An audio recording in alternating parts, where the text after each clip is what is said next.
शुरुआत करते हैं नया सवेरा की और बात कर लेते हैं रायसीना डायलॉग 2025 की। बेहद ही बड़ा कूटनीतिक सम्मेलन होने जा रहा है, जहां न्यूजीलैंड के प्रधानमंत्री इसके मुख्य अतिथि होने वाले और प्रधानमंत्री नरेंद्र मोदी इस सम्मेलन का उद्घाटन करने वाले हैं। आपको बता दें कि भारत का प्रमुख कूटनीतिक सम्मेलन रायसीना डायलॉग आज से दिल्ली में शुरू हो रहा है और इसका विषय बेहद ही महत्वपूर्ण है, काल चक्र, लोग, शांति और पृथ्वी, यानी कि people, peace and planet. Dialogue का 10वां संस्करण होना है। रायसीना डायलॉग भू राजनीति और भू अर्थशास्त्र पर भारत का प्रमुख सम्मेलन है, जो अंतर्राष्ट्रीय समुदाय के सामने आने वाले सबसे चुनौतीपूर्ण मुद्दों को संबोधित करने के लिए प्रतिबद्ध है। इसमें वैश्विक स्तर पर चुनौतीपूर्ण मुद्दों पर चर्चा होनी है। प्रधानमंत्री नरेंद्र मोदी इसका उद्घाटन करने वाले हैं। न्यूजीलैंड के प्रधानमंत्री क्रिस्टोफर लक्सन इस सम्मेलन के मुख्य अतिथि होंगे और कार्यक्रम को संबोधित भी करेंगे। ये डायलॉग का 10वां संस्करण है, जिसकी शुरुआत आज दिल्ली से होने जा रही है, दिल्ली में होने जा रही है, जिसका प्रधानमंत्री नरेंद्र मोदी उद्घाटन करने वाले हैं। 17 से 19 मार्च तक ये सम्मेलन चलने वाला है। भू राजनीति और भू अर्थशास्त्र का ये प्रमुख सम्मेलन है, जिसमें अंतर्राष्ट्रीय समुदाय इकट्ठा होकर उन चुनौतीपूर्ण मुद्दों पर चर्चा करेगा और साथ ही साथ हल निकालने की भी कोशिश करेगा। आपको साथ ही साथ बताते चलें कि प्रधानमंत्री नरेंद्र मोदी इस रायसीना डायलॉग 2025 का उद्घाटन करने वाले हैं दिल्ली में। इसके साथ साथ न्यूजीलैंड के प्रधानमंत्री, जो भारत के आधिकारिक दौरे पर हैं, क्रिस्टोफर लक्सन, इस डायलॉग के मुख्य अतिथि भी होंगे और साथ ही साथ प्रधानमंत्री नरेंद्र मोदी से इनकी द्विपक्षीय वार्ता भी होने वाली है। कार्यक्रम को संबोधित करेंगे न्यूजीलैंड के प्रधानमंत्री क्रिस्टोफर लक्सन। और आपको बता दें कि 6 मुख्य विषयों पर विचार मंथन होने वाला है इस डायलॉग में, और ये 6 मुख्य विषय होंगे अंतर्राष्ट्रीय समुदाय से जुड़े हुए, उन चुनौतीपूर्ण मुद्दों से जुड़े हुए जिस पर अभी वैश्विक नजर है। लगभग 125 देशों के प्रतिनिधि रायसीना डायलॉग में शामिल होने जा रहे हैं। कम से कम 20 देशों के विदेश मंत्री हिस्सा लेंगे और विदेश मंत्रियों का दिल्ली में आने का सिलसिला भी लगातार जारी है। सैन्य कमांडर, उद्यमी, शिक्षाविदों की भी मौजूदगी रायसीना डायलॉग में दिखने वाली है। तो कुल मिलाकर आपको बता दें कि रायसीना डायलॉग 2025 की शुरुआत आज से होने वाली है, जिसका 10वां संस्करण ही कहा जा रहा है। आज से 19 मार्च तक रायसीना डायलॉग 2025 चलेगा, जिसका प्रधानमंत्री नरेंद्र मोदी उद्घाटन करने वाले हैं और विषय बेहद ही महत्वपूर्ण है, काल चक्र, पीपल, पीस एंड प्लैनेट। तो नई दिल्ली में रायसीना डायलॉग की शुरुआत होगी, जिसका 10वां संस्करण ये कहा जा रहा है और इसमें अंतर्राष्ट्रीय समुदाय के कई विदेश मंत्री भी हिस्सा लेने वाले हैं और उसके लिए विश्व के प्रमुख देशों के राष्ट्रीय अध्यक्षों के नई दिल्ली पहुंचने का क्रम भी जारी है। एंटीगुआ और बारबुडा के विदेश मंत्री ईपी चेत ग्रीन भी रायसीना डायलॉग में हिस्सा ले रहे हैं और वो दिल्ली पहुंच चुके हैं। रायसीना डायलॉग में शामिल होने के लिए फिलीपींस के विदेश मामलों के सचिव एंड्रिक ए मनालो नई दिल्ली पहुंच गए हैं। तो ऐसे में रायसीना डायलॉग 2025 में हिस्सा लेने के लिए विदेश मंत्री पहुंचना शुरू हो चुके हैं। फिलीपींस के विदेश मामलों के सचिव दिल्ली पहुंच चुके हैं। इसके अलावा विदेश मामलों के कई मंत्री भी देश के दिल्ली पहुंच चुके हैं। तो आज से रायसीना डायलॉग 2025 की आगाज होने वाला है और 19 मार्च तक के नई दिल्ली में चलेगा। प्रधानमंत्री नरेंद्र मोदी आज दिल्ली में न्यूजीलैंड के प्रधानमंत्री क्रिस्टोफर लक्सन के साथ भारत न्यूजीलैंड संबंधों के विभिन्न पहलुओं पर चर्चा करेंगे। लक्सन के दौरे का उद्देश्य दोनों देशों के बीच संबंधों को प्रगाढ़ करना और आपसी जनसंपर्क को बढ़ावा देना है। न्यूजीलैंड के पीएम 5 दिन की यात्रा पर कल नई दिल्ली पहुंचे हैं। उनके साथ एक उच्च स्तरीय प्रतिनिधि मंडल भी है, जिसमें मंत्री, वरिष्ठ अधिकारी, व्यवसाय, मीडिया और भारतीय प्रवासी समुदाय के सदस्य शामिल हैं। विदेश मंत्रालय के मुताबिक प्रधानमंत्री लक्सन की यह यात्रा भारत और न्यूजीलैंड के बीच दीर्घकालिक और स्थायी संबंधों को रेखांकित करती है।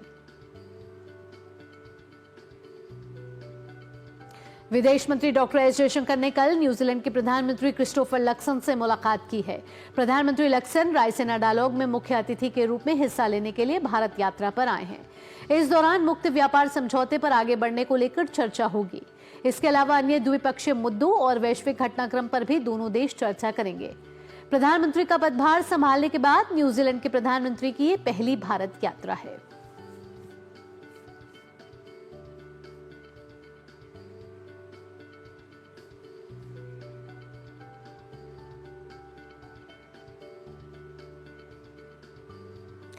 आइए आप ग्राफिक्स के जरिए नजर डाल लेते हैं कि भारत न्यूजीलैंड द्विपक्षीय संबंधों में किस तरीके से प्रगाढ़ता देखने को मिली है बीते वर्षों में।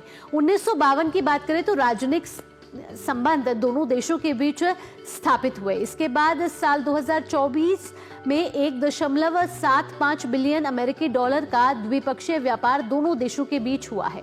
अगस्त 2024 में सीमा शुल्क सहयोग व्यवस्था पर हस्ताक्षर हुए दोनों देशों के बीच, और साथ ही सितंबर 2024 में ऑकलैंड में वाणिज्य दूतावास का उद्घाटन हुआ।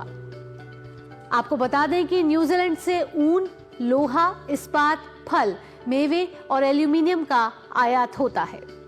वहीं अगर भारत की बात करें तो भारत से न्यूजीलैंड में फार्मास्यूटिकल, मशीनरी, कपड़ा, मोती, कीमती पत्थर और धातुओं का निर्यात होता है।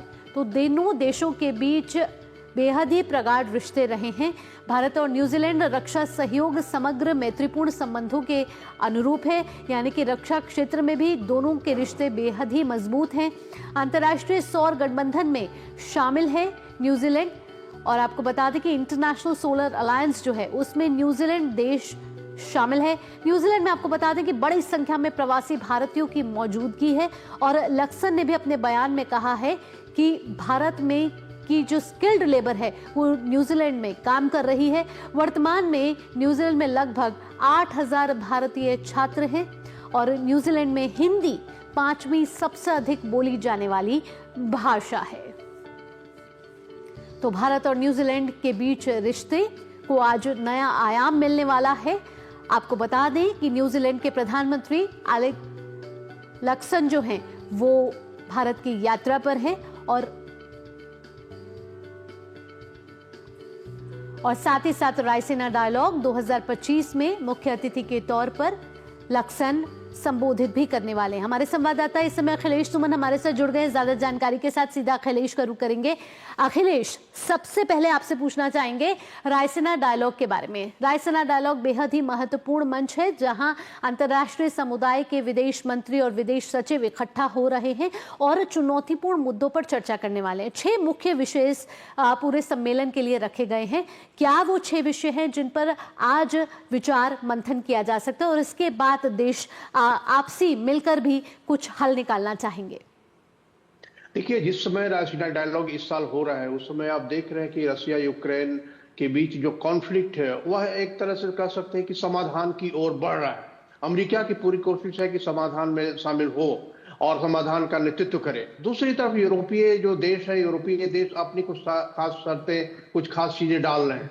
तो ऐसे में जो रायसीना डायलॉग है, उस रायसीना डायलॉग में जब 100 से ज्यादा देशों के प्रतिनिधि शामिल हो रहे हैं, खास करके वो रणनीतिक समुदाय के लोग होते हैं, मंत्री तो होते ही हैं, तो एक बहुत ही बड़ा विचार मंथन का अवसर होता है जिसमें कि रणनीति से लेकर ट्रेड से लेकर जो ऐसे संबंध है, जो साइंस एंड टेक्नोलॉजी के मसले हैं, जो व्यापार के मसले हैं, इन सारी चीजों पे बातें होती है। और इन सारी चीजों पे बातों में एक ऐसा समझ सकते हैं कि भारत एक ऐसा मॉडरेटर के रूप में उभरता है जो कि दुनिया में शांति की कामना करने वाले देश के रूप में अपने को स्थापित करता है। तो इस मामले में रायसीना डायलॉग बहुत ही महत्वपूर्ण उपकरण हमारा बनता है। जैसे आपको याद होगा कि सिंगापुर में सांग्रीला डायलॉग होता है। सांग्रीला डायलॉग के माध्यम से पूरी दुनिया में एक सिंगापुर की खास स्थिति का भी महत्व स्थापित होता है। उसके अलावा दुनिया के देशों के जो लोग आते हैं, जो नेता आते हैं, उनकी बातें जो है वो काफी महत्वपूर्ण बातें जाती है। प्रधानमंत्री नरेंद्र मोदी ने भी सांग्रीला डायलॉग में जब संबोधित किया था तो भारत की पूरी रणनीति सामने रखी थी और उसके थ्रू पूरे दुनिया में एक संदेश गया था कि भारत की विदेश नीति, भारत दुनिया में अपने आप को कहां स्थापित करता है। तो उसी के पैरेलल कह सकते हैं कि उससे और ज्यादा महत्वपूर्ण स्थिति रायसीना डायलॉग की लगातार बनती जा रही है, और उसमें जो विषय होते हैं वो विषय बहुत ही प्रासंगिक होते हैं। हर साल ये डायलॉग होता है और उस प्रासंगिक विषयों से जो निचोड़ निकलता है, निश्चित तौर पे दुनिया के लोगों के अंदर एक संदेश जाता है कि ये जो पूरी दुनिया है किस तरीके से लगातार बदल रही है, और जो काल चक्र का नाम दिया गया है, मतलब एक ऐसा समय में किस तरीके का बदलाव आ रहा है, किस तरीके से दुनिया बदल रही है और किस तरीके से भारत और पूरी दुनिया को अपने आप में इस तरह से एक समन्वय स्थापित करना चाहिए ताकि जो है, जो व्यापार की जरूरतें हैं, जो विकास की जरूरतें हैं, खास करके ग्लोबल साउथ की, वो भी पूरी हो, और जो विकसित देशों में जो तकनीक है वह भी ग्लोबल साउथ के देशों को मिले।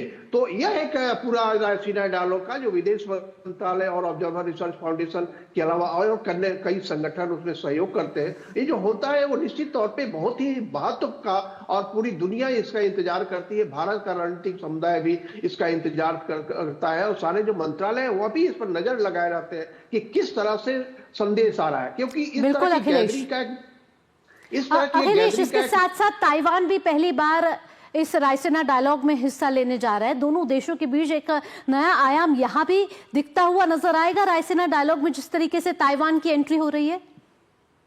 निश्चित तौर पे ताइवान एक बहुत बड़ी जो है वो तकनीकी ताकत है दुनिया में। देश छोटा है, उसका कह सकते हैं कि अभी भी उसको पूरी तरह से देश का दर्जा नहीं है, चीन का ही अंग माना जाता है, लेकिन एक बहुत बड़ी तकनीकी ताकत है ताइवान। और उस ताइवान से हमारे ट्रेड रिलेशंस है, हमारा ट्रेड रिप्रेजेंटेटिव ताइवान में बनता है, ताइवान का ट्रेड रिप्रेजेंटेटिव दुनिया में भारत में रहता है। तो एक तरह से कह सकते हैं कि ताइवान का प्रतिनिधित्व एक संदेश है दुनिया के लिए भी कि हम ताइवान को महत्व देते हैं, भले ही उसकी राजनीतिक स्थिति जैसी भी हो, लेकिन ताइवान की जो ताकत है, ताइवान के अंदर जो क्षमता है, और ताइवान के अंदर जो ग्लोबल साउथ को देने में भी जो सहायता मिल सकती है, उससे हम रिकॉग्नाइज करते हैं ताइवान को। और एक तरीके से कहे कि हम ये बताना चाहते हैं कि जो भी दुनिया के ऐसे क्षेत्र हैं जिनकी राजनीतिक स्थिति भले ही थोड़ी सी क्लिष्ट है, कॉम्प्लेक्स है, लेकिन उनका लाभ उठाया जाना चाहिए, उनको जोड़ा जाना चाहिए, उनको मुख्यधारा के साथ संयोजित करना चाहिए, उनकी बात भी सुननी चाहिए। तो ये एक बहुत ही महत्वपूर्ण पहल है भारत की तरफ से, ताइवान को बुलाया है, उनकी बातें को सुनने का हमको मिलेगा, उनकी जो खास परिस्थितियां हैं वह मिलेगा, और उनको जो एक ऑटोनॉमी मिली है, उनको बराबर लगता है कि उनको ऑटोनॉमी पर खतरा है, तो उनको भी बोलने का मौका मिलेगा। अखिलेश, इसके साथ साथ भारत न्यूजीलैंड की भी बात कर लेते हैं। न्यूजीलैंड के प्रधानमंत्री क्रिस्टोफर लक्सन इस समय भारत की आधिकारिक यात्रा पर हैं। कल डॉक्टर जयशंकर से भी मुलाकात हुई है, पीयूष गोयल से भी मुलाकात हुई है। ऐसे में दोनों देशों के बीच रिश्तों को नया आयाम मिलता हुआ भी नजर आ रहा है। प्रधानमंत्री नरेंद्र मोदी से उनकी मुलाकात होने वाली है, राष्ट्रपति द्रौपदी मुर्मू से मुलाकात होने वाली। ऐसे में एफटीए को लेकर एक बड़ी बात हो रही है, मुक्त व्यापार समझौते को लेकर चर्चाएं शुरू हो गई है। बीच में जरूर दोनों देशों के बीच एक ब्रेक जरूर लग गया था, लेकिन फिर से इसको एक नया आयाम और एक नई दिशा देने की कोशिश की जा रही है। ऐसे में अगर एफटीए समझौते पर हस्ताक्षर होते हैं तो दोनों देशों के बीच किस तरीके से विन विन सिचुएशन होगी? देखिए, कह सकते हैं कि एफटीए का जो पूरा मामला था, जो एफटीए की जहां भी हमारी बातचीत चल रही थी, उसमें कई देशों के साथ हमारी बातचीत चल रही, तो उसमें व्यवधान भी आ रहे थे। अभी की स्थिति में हो क्या रहा है कि सभी देश चाहते हैं कि एक बायलैटरल रिलेशंस को मजबूत बनाए। एक अम्ब्रेला रिलेशनशिप होते हैं, अमेरिका केंद्रित अर्थव्यवस्था कई बार अभी तक थी, अब राष्ट्रपति डोनाल्ड ट्रंप के आने के बाद उस अमेरिका केंद्रित अर्थव्यवस्था की तरफ से भी एक चुनौती मिल रही है। इसलिए सभी देश चाह रहे हैं कि बायलैटरल ट्रेड रिलेशंस को और मजबूत करें, और इसीलिए 10 साल के बाद एफटीए को रिलॉन्च किया जा रहा है, एफटीए पर बातचीत चल रही है। तो एक बहुत ही महत्वपूर्ण पहल है। दूसरी बात यह है कि देखिए, न्यूजीलैंड जो है वो वेस्टर्न हिंद प्रशांत का एक बहुत ही महत्वपूर्ण देश है, और उसके चलते हमारी जो रणनीतिक जो उससे संबंध है और रणनीतिक लाभ उससे बहुत हमें मिलने वाला है, क्योंकि भारत क्वाड के माध्यम से, भारत, अमेरिका, ऑस्ट्रेलिया, जापान मिलकर क्वाड के माध्यम से जो एक इंडो पैसिफिक में जो शक्ति संतुलन की बात है, जो छोटे छोटे जो पैसिफिक कंट्री हैं उनको मदद देने की बात है संकट के समय, वो किसी के उनकी जो संप्रभुता खतरे में न पड़ जाए कर्ज लेने की वजह से किसी खास देश से, ये सारी चीजों का आकलन करने के बाद जो इंडो पैसिफिक की सक्रियता है उसमें न्यूजीलैंड भाग लेना चाहता है, शरीक होना चाहता है। New Zealand Indo Pacific economic forum का भी पार्ट है। तो इस रूप में क्या है कि न्यूजीलैंड की रणनीतिक की स्थिति जो है वो भौगोलिक रूप से और उसके बाद राजनीतिक रूप से भी बहुत ही महत्वपूर्ण है। इसलिए प्रधानमंत्री का आना भारत, पहली बार चुनाव के बाद पहली बार आए हैं भारत, तो निश्चित तौर पे एक जो है कि रिलेशनशिप में एक ऑर्गेनिक पुट मिलता है। अधिकारियों के बीच तो वार्ता होती रहती है, लेकिन जब दोनों नेता मिलते हैं तो दोनों नेता अपने बीच के जो एक दूसरे की समझदारी होती है, जो अधिकारियों की तरफ से अड़चने आती हैं, उन अड़चनों को दूर करने में जब शीर्ष नेता मिलते हैं तो बहुत सहूलियत होती है। तो इस रूप में यात्रा जो है वो इंडो पैसिफिक के लिए, पूरी दुनिया के जो अभी रणनीतिक स्थिति है उसमें, और व्यापार में जो असंतुलन स्थापित हो रहा है प्रेसिडेंट डोनाल्ड ट्रंप की वजह से, उसके लिए भी बहुत ही महत्वपूर्ण यात्रा है। बिल्कुल अखिलेश, इसके साथ साथ अगर एक छोटा सवाल पूछना चाहें, न्यूजीलैंड में 8,000 छात्र भारतीय पढ़ रहे हैं, भारतीय समुदाय एक बड़ा है। लक्सर ने भी अपने बयान में कहा है कि स्किल्ड वर्कफोर्स भारत की न्यूजीलैंड में इस समय काम कर रही है। अगर रक्षा क्षेत्र के लिहाज से भी देखा जाए तो दोनों देशों के बीच मैत्रीपूर्ण संबंध है। ऐसे में भारत न्यूजीलैंड के बीच जो वार्ता होने वाली है प्रधानमंत्री नरेंद्र मोदी के साथ, वो किस तरीके से एक नया आयाम, एक नया रूप और दोस्ती को और प्रगाढ़ बनाती हुई नजर आएगी? हाँ, देखिए, जो भारत के जो युवा समुदाय है वो पूरी दुनिया में जाकर शिक्षा ग्रहण करना चाहते हैं, स्किल ग्रहण करना चाहते हैं और नई नई तकनीक को सीखना चाहते हैं। एक असंतुलन की स्थिति हो रही है कुछ देशों की तरफ से, तो एक स्वाभाविक तौर पे जो ऐसे देश हैं जो कि भारत के छात्रों को, भारत के युवाओं को न सिर्फ शिक्षा दे पाएंगे बल्कि रोजगार के अवसर भी वहां उपलब्ध हो पाएंगे। यह एक बहुत महत्वपूर्ण भारत का एक रहा है एजेंडा, जो पूरी दुनिया के सभी जो विकसित देशों से बात होती है तो उसमें एक रहता है। और जहां तक कि इस पर ध्यान देने की बात है तो माइग्रेशन एंड मोबिलिटी एग्रीमेंट हम दुनिया के सभी ऐसे देशों के साथ कर रहे हैं जहां से हमारे छात्र जा सकते हैं, नौजवान जा सकते हैं, काम कर सकते हैं। तो इस लिहाज से कहें कि न्यूजीलैंड में भारतीय छात्रों की जाने की स्थिति है, काफी है। बिल्कुल, तो नए आयाम मिलने वाले हैं, दोस्ती का नया दौर शुरू होने वाला है। अखिलेश, भारत और न्यूजीलैंड के बीच जो द्विपक्षीय वार्ता होने वाली है बेहद ही महत्वपूर्ण रहने वाली है। देखना होगा कि किन अहम महत्वपूर्ण मुद्दों पर चर्चा होती है और हस्ताक्षर होते हैं किन एमओयूज पे। साथ ही साथ रायसीना डायलॉग 2025 भी बेहद ही महत्वपूर्ण मंच है वैश्विक मुद्दों पर चर्चा करने का, मंथन करने का। अखिलेश, तमाम जानकारियों के साथ फिलहाल आपका बहुत बहुत धन्यवाद। नया सवेरा में वक्त हो चला एक छोटे से ब्रेक का, लेकिन ब्रेक के बाद बात होगी संसद के बजट सत्र के दूसरे चरण की।